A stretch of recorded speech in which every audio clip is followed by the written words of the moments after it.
Now, for 20 years, Phil Brown from Grimsby has been unable to burp. Well, that has meant huge discomfort when eating and drinking because he was unable to relax part of his neck. Now, thanks to Botox treatment, which he paid for himself, he's cured and he's calling for it to be available on the NHS. Crispin Rolfe has been to meet him.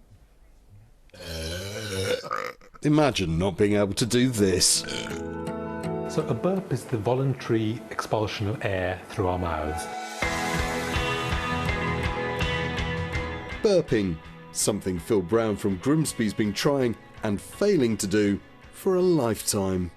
As I got to an age where I tried to drink fizzy drinks, especially as a young adult, it became apparent that I could not burp. I mean, Phil, it sounds like a minor problem, but you're bloating, you're not able to drink fizzy drinks. It must have been difficult. Absolutely, yeah. So rather than just the social aspect, it was really uncomfortable. I'd get so bloated that I'd lay on the bed or just have to wait for it to work itself through my system. So the problem Phil had was that his muscle wasn't opening to let the gas out.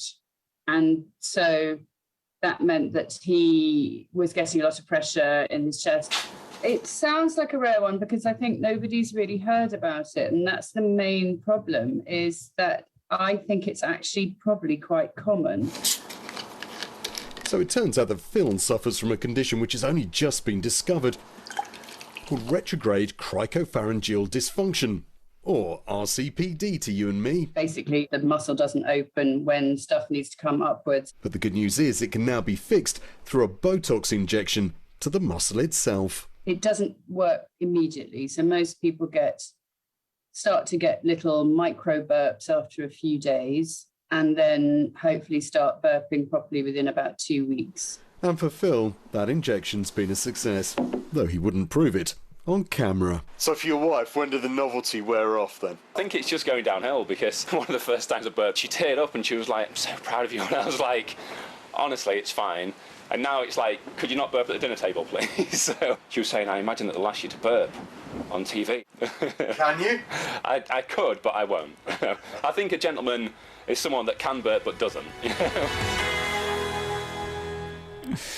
Wonder how many times Crispin asked him to burp. Unusual story, and all down to the magic of Botox. Don't forget, if you've got a story you think we should be